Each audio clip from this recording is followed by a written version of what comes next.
آقا فرماتے ہیں محشر کے میدان میں دو لوگوں کو بلایا جائے گا، کہیں گے تم جنت میں جاؤ، وہ دونوں کہیں گے مولا ہم جنت میں کیسے جائیں گے، ہمارے اعمال تو بڑے خراب ہیں، بڑے نکمے ہیں، ہم جنت میں کیسے جائیں گے؟ رب فرماتا ہے تم نے اپنے بیٹے کا نام محمد رکھا ہے، احمد رکھا ہے، نام محمد اور احمد رکھنے کی وجہ سے میں نے تم کو بخش دیا ہے، تمہاری مغفرت فرمائی ہے۔ اس لیے میرے آقا صلی اللہ علیہ وسلم بہت ساری حدیثیں ہیں، انشاءاللہ العزیز بچوں کے حوالے سے ٹائم ملا تو میں کبھی اور آپ سے گفتگو کروں گا، بچوں کی تعلیم کی طرف، ان کا کھانا، ان کا پلانا جو بتائیے۔ حکم ہے کہ بچوں کو 7 سال میں نماز کا حکم دو، 10 سال میں بچوں کو نماز کے لیے مارنے کا بھی آپ کو اجازت دی ہے۔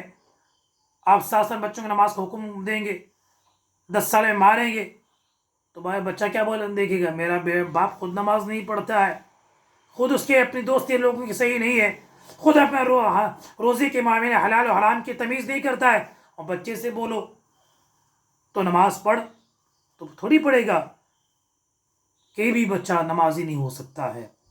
اس لیے میرے عزیزوں سب سے پہلے آپ کو، والدین کو شریعت کے سانچے میں ڈھلنا ہوگا۔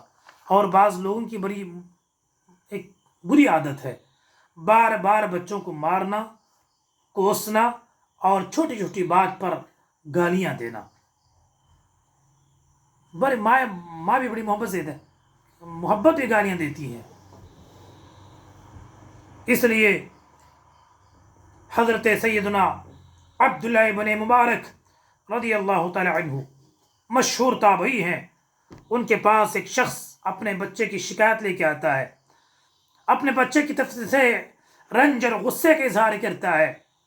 حضرت عبداللہ ابن مبارک نے پوچھا کیا تو اپنے بچے سے ناراض ہے؟ ہاں میں ناراض ہوں۔ کیا تو نے بچے کو بد دعا دی ہے؟ وہ کہتا ہاں میں نے بچے کو بد دعا دی ہے۔ حضرت عبداللہ ابن مبارک فرماتے ہیں تیرے بیٹے کو تو برباد کر دیا ہے، اس لیے کہ باپ کی بد دعا بچے کو لگتی ہے۔ اس لیے اس کافی باریک باتیں انشاءاللہ العزیز ٹائم ملا تو 2 دن کے بعد بچوں کے حوالے سے آخری گفتگو کر کے پھر انشاءاللہ حقوق زوجین ہیں، میاں بیوی کے حق ہیں، اس کے حوالے سے انشاءاللہ آپ کے سامنے میں گفتگو کروں گا۔ اللہ تعالیٰ ہمیں سب سے پہلے ہمیں شریعت پر چلنے اور بچوں کو اسلامی سانچے میں ڈھالنے کی توفیق عطا فرمائے۔ اللہ عز و جل آپ کی عمروں میں، علموں میں برکتیں عطا فرمائے۔